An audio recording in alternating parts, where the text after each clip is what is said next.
Hi, thanks for joining me. I'm Karen, one of the owners of Anzac Care, the manufacturer of DRI Sleeper Bedwetting Alarms. At DRI Sleeper, we work with many different types of professionals who help parents and children to treat their primary nocturnal enuresis, which is the technical term for bedwetting. We think it's helpful for parents to understand the different types of professional help available to them. So today, I'm talking with Liz Crisp, who is a Pediatric Continence Physio based in Melbourne, Australia. Liz recently wrote a great guest blog post, which you can find on the DRI Sleeper Bedwetting site. Today, we're here to learn more about the role of physio and how it can help children overcome their bedwetting.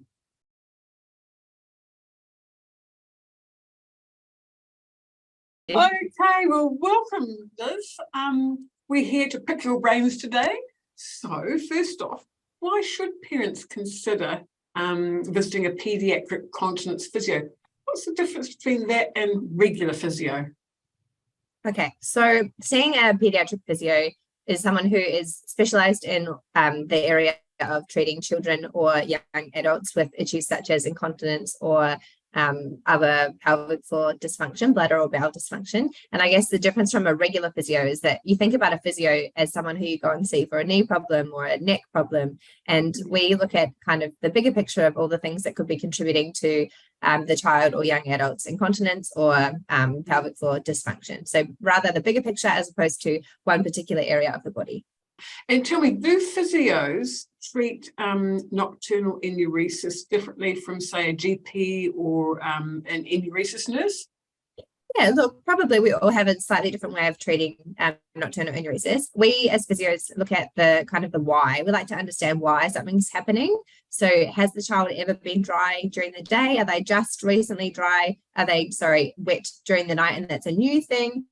Have they ever been dry overnight? And we look at, as I said, like more of the holistic picture of kind of understanding what could possibly be causing the issue. Whereas, and that is an area of our particular passion and expertise. Whereas a GP may more be inclined to prescribe medication as a first line, and an Enuresis nurse also may treat differently again with different strategies to manage that wetting, providing like advice about sheets, like brolly sheets or fluid and fiber intake advice. We tend to kind of bring the best of those both components together and try sort of more of the conservative approach before we then get to the next step, which may well be if you've kind of tried everything else, including the bedwetting alarm, then maybe if that has failed, perhaps medication is the next step. But it's definitely not my first preference. I'm more of the conservative approach rather than straight to pharmacology. I just feel like it's a nicer, you don't really want to give your child any medication unnecessarily. So I definitely err on that side.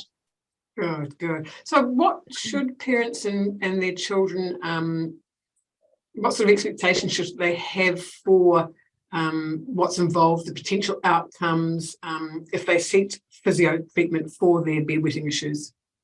A great question. So I guess expectations are that we work together to develop goals that are really appropriate for that particular person, and we make it a really safe and non-judgmental environment. So it's a really sensitive topic when someone is wetting the bed, especially if they're getting towards the ages of 6 or 7 or even older. And even some parents come in with concern with younger children, which is totally fine. It's good to be proactive. And if that's something that you want to work on, we're very happy to work with them. So we tend to take a really thorough history and really build that rapport with the child. You've got to make it fun because talking about weeing and pooing is funny. So we've kind of put a little bit of humor into it to buy into the kids, to get that engagement. Yeah. And we do a lot of exercises that are sort of more fun, like when you're sitting on the toilet, actually getting them to blow a windmill to, to try and get the windmill to turn around, or pretend blowing bubbles. And it kind of adds a nice incentive to when we start seeing some dry nights. I'll often use things like sticker charts or reward options to then kind of like buy, or monopoly money, so that once they've had dry nights and they start to see that pattern is happening, they can then like buy themselves something at the shops with mum and dad's permission. So it's a really nice, like fun approach. It's really fun to treat children. They're generally pretty motivated. The parents are obviously very motivated if they've brought their child to see me. So it is a really fun way of getting them, kind of everyone to meet the goals of being dry overnight. And it's good for the child too, that whole team approach and having people on their side. I think that's probably really important, because a lot of children are embarrassed about it, understandably. So can you tell us what happens in the initial assessment process? What do you look for, or what do you ask them to record? What's your initial assessment process about?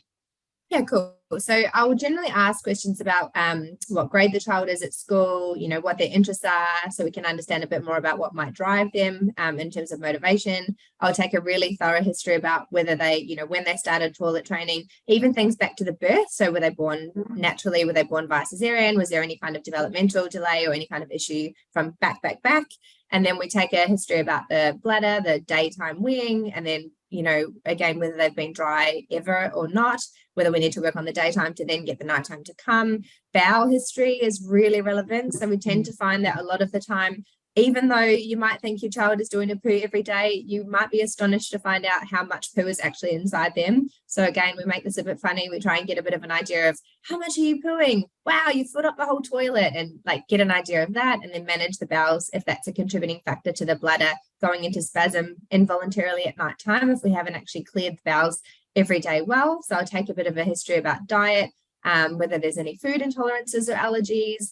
And then we go into, sort of a bit more of an assessment objectively. So using an ultrasound on the child's tummy with their permission to have a little look at whether there is any kind of loading through the colon that I can see.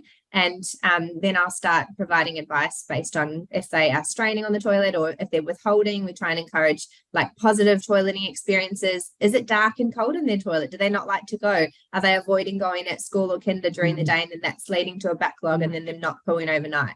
So there are different, lots of different questions that I tend to ask, which kind of help me to put all the jigsaw pieces together to understand how this could be happening and what we can do about it. What percentage of your clients would you say constipation is probably the prime cause of their bedwetting? Is it high? Yeah. I'm just trying to think. I'm thinking maybe around 70 to 80% is usually to do with constipation. Wow. Okay, that's what's really important. Definitely one to treat. And I know we've talked before, you told me about there's one sort of physical treatment that you recommend for constipation, that the abdominal massage to get sort of the colon and the small intestine sort of moving things around. Can you explain that to us? Because I found that interesting, fascinating. Yeah, definitely. So if we think about the anatomy of the colon, we try and think about kind of the ascending colon coming up this side, then you move across the transverse colon, then we move down the descending colon, and then a little bit more down towards the cecum and the yes. So all the sort of sigmoid colon, rectosigmoid junction. And so with a bit of gentle movement of the belly at nighttime, I tend to find that at nighttime it's very relaxing. You can get the parents involved after a nice warm bath and just with some like moisturizer or lavender scented anything, very relaxing, very soothing. And there's actually no specific evidence to back up a particular type of massage for for constipation and for moving the viscera. But we do know from research that it's an evidence-informed approach that we apply to this, in that any kind of touch helps to bring blood flow into the skin and the muscles, and then underneath with the organs are the viscera. And we know that kind of helps to move or to create peristalsis, so movement, sort of the waves of the cilia inside the intestines to help move food along. So it helps to reduce the transit time of one thing going down and then being made into poo to be passed as a stool. Good. Well, it's a nice, relaxing and easy thing to do too. Practical thing. Easy. And tell me, what role does sort of pelvic floor tension play in bedwetting, do you reckon? I don't think pelvic floor tension per se has such a significant role unless there's other kind of health complications. Sometimes hypermobile children may have an element of pelvic floor tightness. It's more so seen in girls than boys, but that's a generalization. It's hard because a child doesn't have a lot of sort of awareness or concept of their pelvic floor muscles. So they can hold, and you might see that the child is sort of crossing their legs and holding everything in and actually holding their perineum to try and stop that wee. And that indicates that they are using every strategy that they know to stop that feeling of needing to wee, but it's usually during the day more than at nighttime. So it's very uncommon to see a tight pelvic floor or a hypertonic pelvic floor creating the nocturnal enuresis. It's more, that would be something we see in a slightly older child who there may be other kind of medical things in their background that we would need to delve into. So not such a contributor to nocturnal enuresis. Okay. You did mention earlier about twitchy bladder or urgent continence.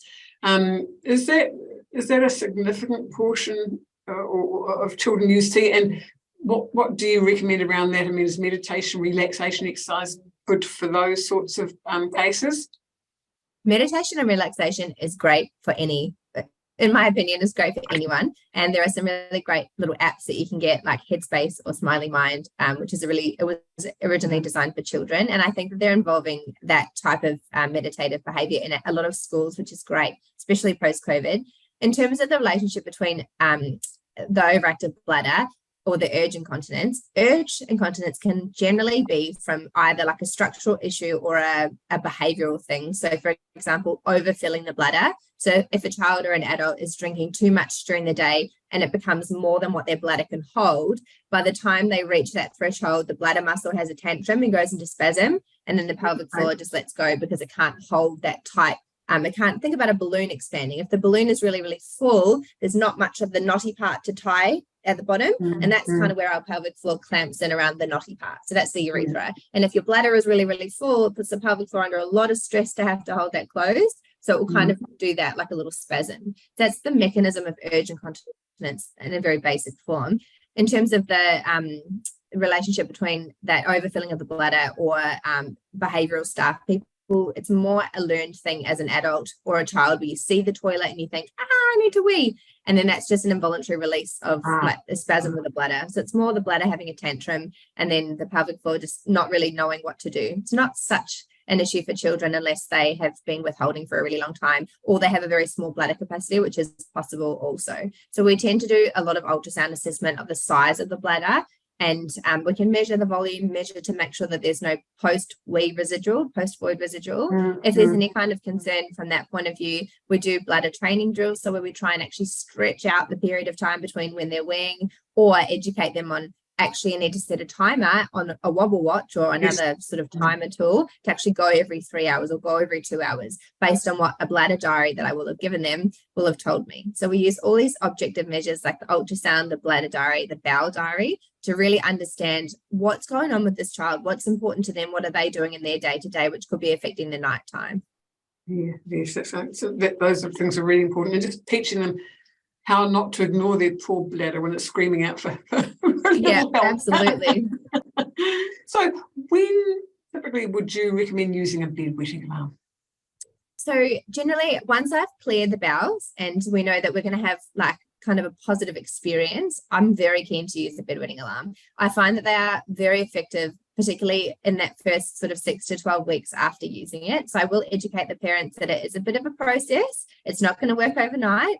But I find that once we've gone through and cleared like good bladder habits, good fluid intake, good toileting habits, not straining on the toilet, actually scheduling them to go into a poo either 2 or 3 times a day, and we've kind of cleared all the other pelvic floor side of things. If it's just that the child is very hard to rouse and they have a very low arousal threshold and they are a heavy sleeper, then a bedwetting alarm is the perfect thing to implement at about that kind of 4 to 6 weeks of treatment point. And then I'll say to the parent, I think it's a really good idea if you schedule this into either school holidays or a time when you've got a little bit of mental energy, because you're going to need to camp out in the child's bedroom so that you can also help them get to the toilet on time and make it a really kind of safe and like family supportive experience, because it can be pretty stressful. And also some children just don't wake up with the alarms. So it's important that mum or dad is there to help take them to the toilet. And then we go through a few little strategies, like in the morning, we might tell them a safe word that we need to sort of get them to repeat in the morning. We find that starts to build patterns. And we know that neurologically it takes 6 weeks to start implementing any kind of neural pathway development, and then a further 6 weeks to build on actual muscle retraining. So we generally give it that 12 weeks, but 3 months is a really small percentage of life when you have a great outcome to come at the end of it. That's right. The self-confidence it builds and the increased social interactions, because children can do sleepover school camps. Yeah, exactly. Can go to school camps. It's a game changer. It's a huge life changer. That's right. And I think it's really important that parents do understand they have to get involved, even with older children too. They need support support because they're learning and they just need that help and support, especially for our very, very deep sleepers. So I think that's critical. Anyway, finally, how can parents in Melbourne or Victoria get in contact with you if they need your help? So I work at a clinic called Melbourne Pregnancy and Pelvic for Physio, and we have 2 clinics, one in Essendon North and one in Pascoe Vale South. So you can just jump on the website, or you can search on the Continence Victoria or Continence Australia website for Pediatric Physios and find a physio. And we welcome online inquiries, and I'm always happy to chat with parents if they've got any kind of concern about whether physio is appropriate for them. It's not necessarily appropriate for everyone. Some people might prefer to go down the GP or continence nurse pathway. So I'm very happy to answer any inquiries about that so we can make sure that we are on the right pathway. Great, that's excellent. Well, thank you so much for your time. I'm sure our listeners have learned heaps. I mean, I've learned heaps from you. So it's great. And and we will be in touch, and have a good rest of the day. Amazing. Thanks so much, Karen. Bye. Hello. See you.